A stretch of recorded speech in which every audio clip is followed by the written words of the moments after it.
Welcome to way to recruit channel friends. நம்ம group 4, group 2 ஏவுக்கு எல்லா question பேப்பரையும் analyse பண்ணி எது முக்கியமோ அதை மட்டும்தான் நம்ம கொஸ்டினாக எடுத்து நிறைய போட்டுக்கிட்டு இருக்கோம். மறக்காமல் சேனல் பாருங்கள், சப்ஸ்கிரைப் பண்ணுங்கள், ஷேர் பண்ணுங்கள், லைக் பண்ணுங்கள். ஏன்னா நீங்கள் எவ்வளோ தூரம் சப்ஸ்கிரைப் பண்ணுறீங்களோ அந்தளவுக்கு தான் நாங்கள் அடுத்தடுத்த கண்டென்ட் தேடுறதுக்கு நீங்கள் மோட்டிவேட்டாக இருக்கும். வீடியோக்குள்ளே போகலாம் friends. Way to recruit channel நம்ம டிஎன்பிசியில் 25/2026 அன்னைக்கு சிடிஎஸ்ல நான் இன்டர்வியூ போஸ்ட் நோட்டிஃபிகேஷன் ரிலீஸ் பண்ணியிருக்காங்க. சிடிஎஸ்னா கம்பைன்டு டெக்னிக்கல் சர்வீஸ் எக்ஸாமினேஷன். இதில் நான் இன்டர்வியூ போஸ்ட் வித்தவுட் இன்டர்வியூ. ஓகேங்களா? இதில் ஒரு ஜென்ரல் பேப்பர் எழுதுவீங்க, ஒரு சப்ஜெக்ட் பேப்பர் எழுதுவீங்க. எழுதினா டைரெக்டாக போஸ்டிங் தான். என்னைக்கு வந்திருக்குன்னா 20/5/2026 வந்திருக்குது. ஸ்டார்டிங் அப்ளிகேஷன் 27/5 தான் ஸ்டார்ட் ஆக போகுது. லாஸ்ட் டேட் எப்போன்னா 25/6/2026, அடுத்த மாதம் 25 சொல்லியிருக்காங்க. நைட்டு 12 மணியோட முடியும். கொஞ்சம் முன்னாடியே, அதாவது ஸ்டார்ட் பண்ணுறப்ப நீங்கள் அப்ளை பண்ணிட்டீங்கன்னா ஏர்லி பண்ணுறப்ப கொஞ்சம் ரஷ் கம்மியாக இருக்கும். கடைசி நேரத்தில் பண்ணீங்கன்னா அப்ளிகேஷன் ரிஜெக்ட் ஆகிறதுக்கு வாய்ப்புகள் நிறையா இருக்குது. கரெக்ஷன் எப்போனா 25 அப்ளை பண்ணி முடிஞ்சதுக்கப்புறம் 29ஆம் தேதியிலேருந்து 1ஆம் தேதி வரைக்கும் உண்டுன்னு இருக்காங்க. ஓகேங்களா? இந்த நேரத்தில் நீங்கள் கரெக்ஷன் அப்ளை பண்ணிக்கலாம். Date of examination to be announced, will be announced later சொல்லியிருக்காங்க. இப்போ இதில் சொல்லல் நோட்டிஃபிகேஷனு மொத்தம் 2 பேப்பரு, பேப்பர் 1, பேப்பர் 2 சொல்லியிருக்காங்க. இதில் Tamil eligibility test, general studies, aptitude and mental ability. அதாவது இதில் 100 மார்க்கு, இது 75, இது 25 மார்க் சொல்லியிருக்காங்க. இந்த 100 மார்க் மேக்ஸிமம் எடுத்துக்க மாட்டாங்க. இது எலிஜிபிலிட்டி மட்டும்தான், பாஸ் பண்ணால் மட்டும் போதும் அப்படிம்பாங்க.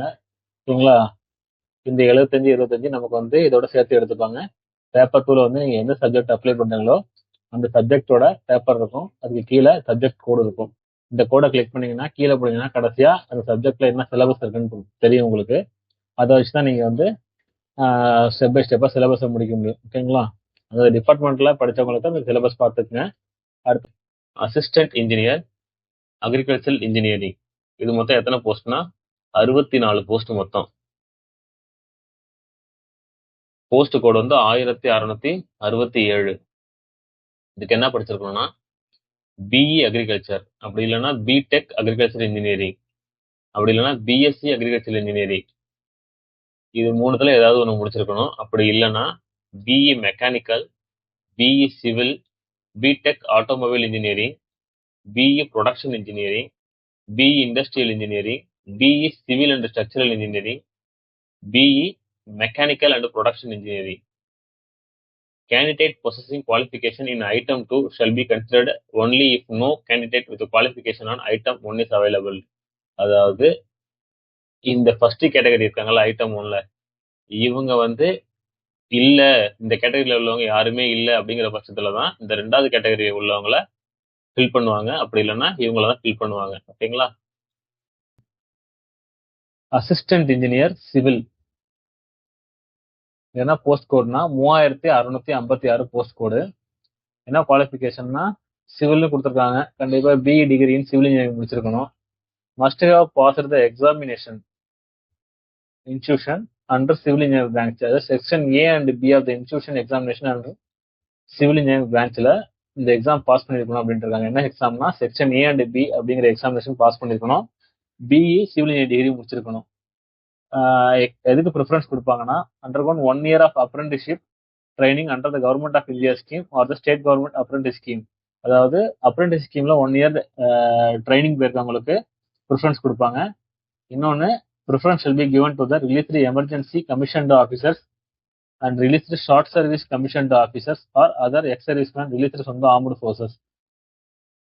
யாராருக்குன்னா எமர்ஜென்சி கமிஷன்டு ஆஃபீஸர்ஸ், இன்னொன்று சர்வீஸ் கமிஷன்டு ஆஃபீஸர்ஸ், அப்புறம் எக்ஸ் சர்வீஸ்மேன், அவங்களுக்கு ப்ரிஃபரன்ஸ் கொடுப்பேன்னு சொல்லியிருக்காங்க.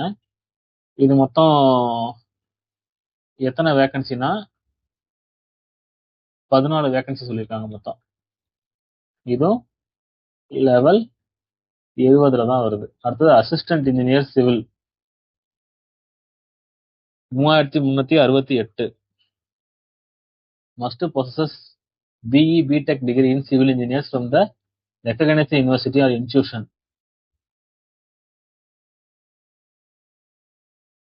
இது பிஇ அப்படி இல்லைன்னா பிடெக் இன்ஜினியரிங் சிவில் இன்ஜினியரிங் பண்ணிருக்கணும். இது மொத்தம் எத்தனை வேக்கண்ட்னா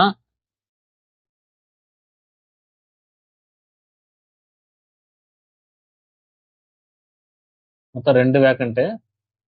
இவங்க எதுக்கு கீழே வராங்கன்னா லெவல் 17க்கு கீழே வராங்க. அடுத்தது அசிஸ்டன்ட் இன்ஜினியர் சிவில் போஸ்ட் கோடு 3230. இது வந்து ஒரு போஸ்டிங் தான் சொல்லியிருக்காங்க. எந்த லெவல்ல வராங்கன்னா லெவல் 20ல வராங்க. ஓகேங்களா?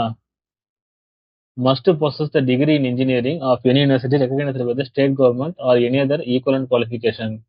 அப்படி இல்லைன்னா section A and B of AIME அப்படிங்கிற எக்ஸாம்ல பாஸ் பண்ணிருக்கணுங்கிறாங்க. எதோடனா HSC முடிச்சிருக்கணும். Must have passed geology under section B as an optional additional subject. ஒன்று அவங்க வந்து சிவில் இன்ஜினியரிங் டிகிரி பண்ணியிருக்கணும். அப்படி இல்லைன்னா AMIEல வந்து section A and B pass பண்ணி HSC பாஸ் பண்ணி அதோட சேர்த்து ஜியாலஜில செக்ஷன் பி அப்படிங்கிற சப்ஜெக்டை வந்து ஆப்ஷனலாக அடிஷனல் சப்ஜெக்டாக பாஸ் பண்ணிருக்கணும் அப்படின்னு இருக்காங்க. ஓகேங்களா? பாஸ் பண்ணியிருந்தா இந்த அசிஸ்டன்ட் இன்ஜினியர் சிவில் அதுக்கு அவங்க எலிஜிபிள். என்ன டிபார்ட்மெண்ட் கீழே வருதுன்னா Tamil Nadu urban habitat development board கீழே இந்த சிவில் டிபார்ட்மெண்ட் வருது. அடுத்து assistant engineer 1660. Must possess the BE degree in civil engineering. மொத்தம் எத்தனை வேக்கண்ட்னா மொத்தம் 50 வேக்கண்ட். லெவல் 20க்கு கீழே வராங்க. Must have passed section A and B of the institution of engineers India in civil engineering. He should furnish the evidence having undergo practical training of surveying for the period of not less than 1 year. Other things equal preference shall be given for the appointment of person. அதாவது அதே மாதிரி தான் 1 year training போயிருக்கணும் apprenticeship கீழே. அது government of India அப்படின்னா state government scheme கீழே போயிருக்கணும். BE சிவில் இன்ஜினியரிங்லும் முடிச்சிருக்கணும். இன்னொன்று செக்ஷன் ஏ அண்ட் பியில் வந்து அந்த AME அப்படிங்கிறவங்க நடத்துறதுல வந்து பாஸ் பண்ணியிருக்கணும் அப்படின்ட்டு இருக்காங்க. அதோட சேர்த்து அவங்க சர்வேயிங்ல 1 year எக்ஸ்பீரியன்ஸ் இருக்கணும் அப்படின்னு இருக்காங்க. ஓகேங்களா? இதெல்லாம் இருந்தா இவங்க வந்து இந்த 50 போஸ்ட்டுக்கு அப்ளை பண்ணலாம். இது என்ன டிபார்ட்மெண்ட்டுக்கு கீழே வருதுன்னா panchayat development rural development and panchayat Raj டிபார்ட்மெண்ட்டுக்கு கீழே வருது. அடுத்தது அசிஸ்டன்ட் இன்ஜினியர் 1661. இவங்க என்ன பாஸ் பண்ணிருக்கணும்னா அதே மாதிரி தான் டிகிரி இன் சிவில் இன்ஜினியரிங் சொந்த recognised university recognised by UGC அப்படின்ட்டு இருக்காங்க. இது மொத்தம் எத்தனை வேக்கண்ட்னா 38 வேக்கண்ட். ஓகேங்களா? 38 வேக்கண்ட். இதுவும் லெவல் 20க்கு கீழே தான் வருது. இது என்ன டிபார்ட்மெண்ட்னா ஹைவே டிபார்ட்மெண்ட் கீழே வராங்க இவங்க. நிறைய பார்த்தீங்கன்னா சிவில் இன்ஜினியரிங் தான் நிறைய வருது. சிவில் இன்ஜினியரிங் எப்போதுமே எவர்கிரீன் டிபார்ட்மெண்ட். அடுத்தது அசிஸ்டன்ட் இன்ஜினியர் சிவில் 1656. இது எது கீழே 33 போஸ்டிங் மொத்தம். வாட்டர் ரிசோர்ஸ் டிபார்ட்மெண்ட் கீழே வருது. இதுக்கு எவ்வளோனா லெவல் 20க்கு கீழே வருவாங்க. ஓகேங்களா? என்ன குவாலிஃபிகேஷன்னா BE degree in civil engineering or civil and structural engineering. BE civil engineering முடிச்சிருக்கணும். அப்படி இல்லைன்னா சிவில் அண்ட் ஸ்ட்ரக்சரல் இன்ஜினியரிங் முடிச்சிருக்கணும். அதே மாதிரி தான் சிவில் இன்ஜினியரிங் பிரான்ச்சில் அந்த எக்ஸாமினேஷன்ல section A and B pass பண்ணியிருக்கணும். இது பண்ணியிருக்கணும். அப்படி இல்லைன்னா இது பண்ணியிருக்கணும். ரெண்டுத்துல வச்சு ஒன்று. இன்னொன்று அதே மாதிரி 1 year அப்ரெண்டிஸ்ஷிப் இருக்கணும் கவர்மெண்ட்ல, ஸ்டேட் கவர்மெண்ட் அப்படிலாம் சென்ட்ரல் கவர்மெண்ட்ல. இன்னொன்று அவங்க எமர்ஜென்சி கமிஷன்ட் ஆஃபீஸராக இருக்கணும், ஷார்ட் சர்வீட் கமிஷன்ட் ஆஃபீஸராக இருக்கணும், அப்படி இல்லைன்னா எக்ஸ் சர்வீஸ்மேனாக இருக்கணும். இருக்கிறவங்க தான் இந்த போஸ்டிங்க்கு போக முடியும். Assistant manager civil 3811. இதுக்கு என்னன்னா அதே மாதிரி BE BTech டிகிரி பண்ணியிருக்கணும் சிவில் இன்ஜினியரிங்ல. அதுலேயும் ஃபர்ஸ்ட் கிளாஸ்ல மார்க் எடுத்துருக்கணும் அவங்க. இன்னொன்று ஸ்கூல் லெவல்லையும் HSC லெவல்லையும் ஃபர்ஸ்ட் கிளாஸ் பண்ணியிருக்கணும். இது மொத்தம் எத்தனை வேக்கண்ட்னா மொத்தம் இது வந்து 2 வேக்கண்ட். லெவல் 20க்கு கீழே வராங்க இவங்க. EPF வருவாங்க இவங்க. ஓகேங்களா? அடுத்து architectural assistant for planning assistant post code வந்து 2108. இது என்ன குவாலிஃபிகேஷன்னா must possess degree of master of town planning or its equivalent முடிச்சிருக்கணும். அப்படி இல்லைன்னா associate membership of the institute of town planners of India or institute of architect of India. அப்படி இல்லைன்னா degree in civil engineering, degree in architecture, அப்படி இல்லைன்னா and AMIA civil that is associate member of institution of engineers India. ஒன்று degree of master of town planning முடிச்சிருக்கணும். அப்படி இல்லைன்னா membership of the institute of town planners of இந்தியாவில் இருக்கணும். அப்படி இல்லைன்னா சிவில் இன்ஜினியர் டிகிரி முடிச்சிருக்கணும். அப்படி இல்லைன்னா ஆர்கிடெக்சரல் டிகிரி முடிச்சிருக்கணும். அப்படி இல்லைன்னா ஏஎம்ஐபியில் அசோசியேட் மெம்பராக இருக்கணும் அப்படின்ட்டு இருக்காங்க. இது மொத்தம் எத்தனை போஸ்டிங்னா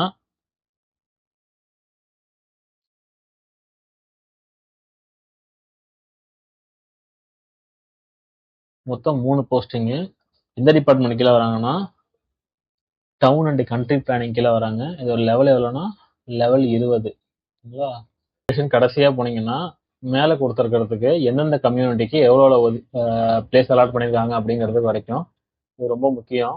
ஏன்னா எல்லா கேட்டகரிக்கும் அப்ளை பண்ணிருக்காங்க. சில இதெல்லாம் 2 போஸ்டிங் 1 போஸ்டிங் சொல்லியிருக்காங்க. அந்த கம்யூனிட்டிக்கு மட்டும்தான் பண்ணியிருப்பாங்க. அதை செக் பண்ணிட்டு அதுக்கப்புறம் அப்ளை பண்ணுங்க. ஓகேங்களா? நெக்ஸ்ட் வீடியோவில் சந்திப்போம் ஃப்ரெண்ட்ஸ். டிஎன்பிஎஸ்சி சிலபஸ் வைஸாக நம்ம எல்லா டாப்பிக்கும் கவர் பண்ணிட்டு வந்துட்டுருக்கோம். அதனால் எல்லா வீடியோவும் மறக்காமல் பாருங்கள். லைக் பண்ணுங்கள், ஷேர் பண்ணுங்கள், சப்ஸ்கிரைப் பண்ணுங்கள். Thank you friends.